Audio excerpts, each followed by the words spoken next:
В следващите минути ще си говорим не за класическо, а за устойчиво готвене. Във Варна дори се проведе първото кулинарно състезание по устойчиво готвене в България, организирано от Института за кулинарни изкуства към Висшето училище по мениджмънт във Варна. На гости сега са ни шеф Крис Жишк, програмен директор на Висшето училище по мениджмънт, и Павел Йорданов, отдел прием и маркетинг. Здравейте! Здравейте! Добре дошли! Благодарим! Целта на състезанието беше да представи устойчивото готвене като начин на приготвяне на храна. Този вид всъщност алтернатива на класическото разбиране за процеса на приготвяне на храна ли, или е нещо, което все още не знаем какво е устойчиво готвене? Господин Йорданов, вие ли ще започнете? Аз ще започна и ще кажа, че ще помагам за превода на шеф Крис, тъй като на него му е трудно да говори на български език. Но пък разбира. Разбирам, да. Разбира повечето от нещата. Добре. Ами, устойчивото готвене всъщност е познато на всички нас от доста време. Особено български традиции в кулинарията. Свързваме устойчивото готвене с използването на местните продукти, сезонните продукти или пък консервирането. Но до сега не сме го чували така формулирано устойчиво готвене. Да, формулировката е правилна. Просто в последните 5 или 10 години може би сме погледнали повече в света на кулинарията към по-модерното, по-новото, фенси, по-странното, за да впечатляват кулинарите своите гости или клиенти. В този случай има една причина, основна, която шеф Крис предполагам, че ще спомене, която е причината да започваме да въвеждаме устойчивото готвене като нов тренд или като нова тенденция. So, Chef Chris, the question was, is the sustainable cooking different than the classical cooking? Sustainable cooking is more about the philosophy of treating the product behind, not about a particular setup of the cuisine and techniques and tradition and so on. Sustainable cooking, it's more about how to, in this world, whatever we have with traditional cooking or modern cooking or any other different types of the cooking, try to use a maximum of the product. Устойчивото готвене в основата си е, накратко преведено, как да използваме максимална част от продукта, който сме използвали по време на готвенето. Без да имаме голямо изхвърляне, да се обозотвори възможно най-много от него. Дори обелката, например, да бъде вкарана като украса или пък нещо друго. А какви продукти? До тук, което вие говорите, разбирам, че всъщност не се отличава от традиционното готвене. Реално не. Не. Напротив, може би това е традиционното готвене. Звучеше по-скоро от типа на този вид готвене, което е по-разпространено в веригите, в масовите вериги за бързо хранене и не толкова, че примерно свързано с кулинарните изкуства. Точно обратното.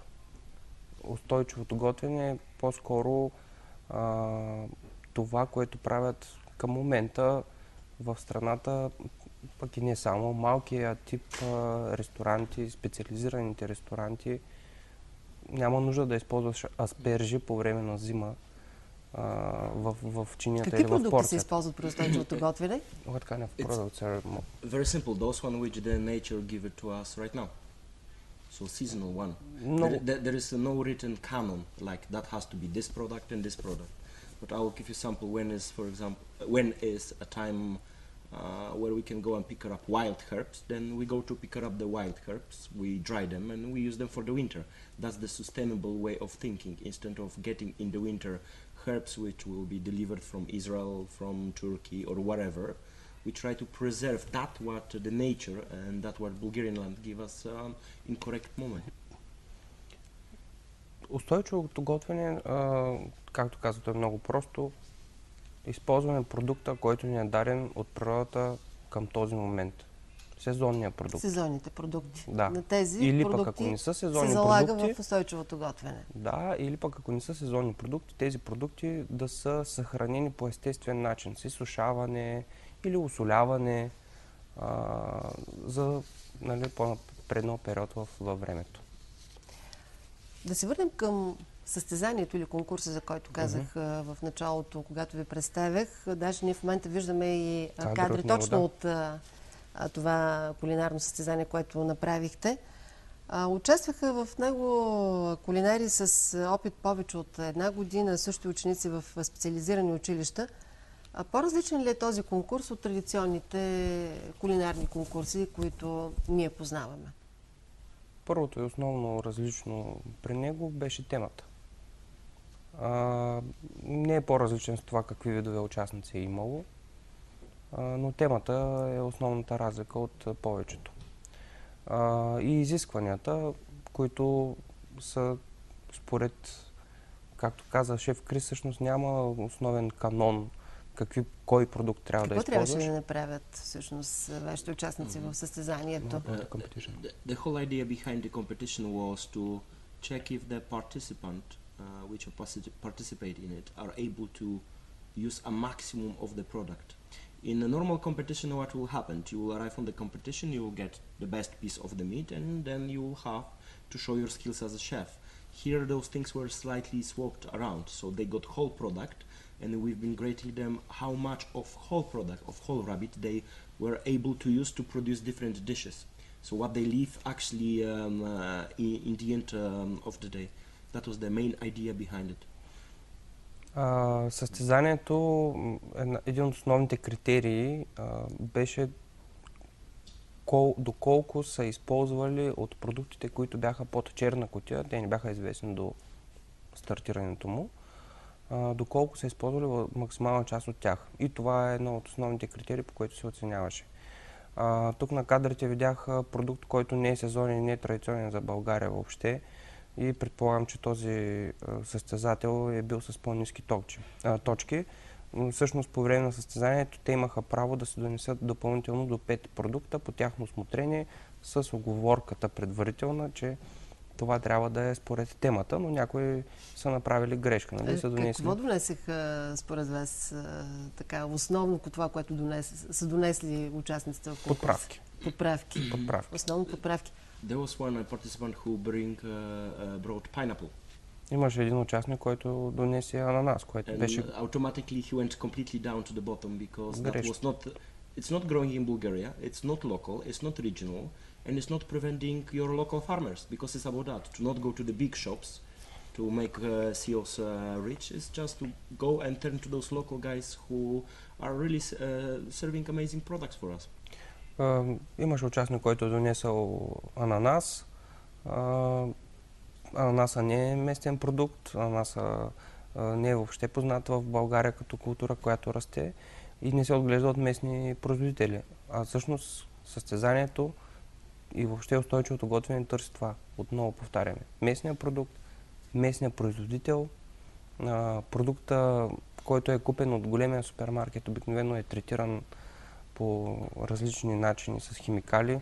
Всъщност в института към програмата, която предлагаме, имаме градина, органична градина тук на 15 км от Варна. Ние се опитваме да възпитаме в студентите също и това състезание също да възпита в тези, които са бъдещите шефове. Много красиви изглеждат блюдата, между другото. Да, определено. Това са чини, например, които използваме в обучението. Да възпитаме в участниците, в студентите, които учат с нас, да следват този тренд. Устойчивото готвене. Те ходят на лов за трюфели, например, с студентите, ходят по местни винарни или пък други градини с органична продукция.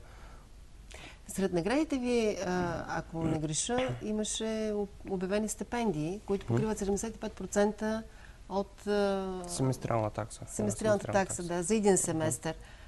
Колко стипендии бяха спечелени?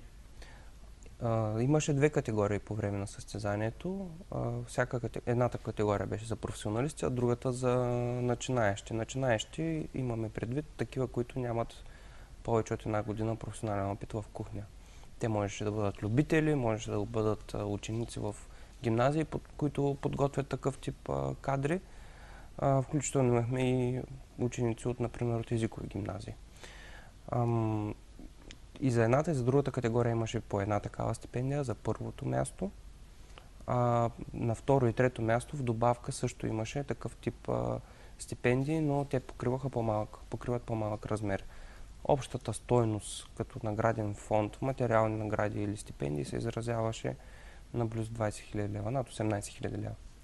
Приближаваме празниците. Предстои Коледа, наближава Нова година. Всички тези празници по някакъв начин са свързани с трапезата. Да приложим устойчивото готвене в къщи тогава. Какво бихте ни посъветвали? Можем ли да го приложим и да ни дадете идеи? What you can recommend for Christmas? Simply, guys, cook half that what you planned, because every Christmas each family try to cook a lot of things which are later on we are freezing, throwing or whatever, just to plan better, to cook whatever, guys, you feel like it. That's nice and amazing. Just think about the amount as well, if we're really able to eat that, because that's another one important thing. We are overbuying the things in our fridge, they're getting spoiled, destroyed and so on. I know that tradition of cooking is completely different, that you're cooking before the Christmas and that stays. It's just about the planning and more healthy. Try to make the shoppings in the local places, support those guys instead of going to the big markets. Като основен съвет той сега не казва рецепта или дадено ястие какво да бъде включено на трапезата. Различните семейства имат различни традиции. Повечето се спазват основното да бъдат, нали, ако говорим за бъдни вечер, постни или пък за Коледа, в България има различни меса, които се сервират. Основно, което казва, е да се планира добре какво ще купим и доколко това, което ще закупим, ще бъде използвано на трапезата. Така че да има минимално изхвърляне на продукт, минимален разход. И отново да си използваме местните продукти. За щастие в повечето български семейства това се спазва от доста време. Благодаря ви, че бяхте наши гости. Надявам се отново да ни гостувате и да има повод отново поредно състезание или пък да ни разкажете за новите тенденции в кулинарството.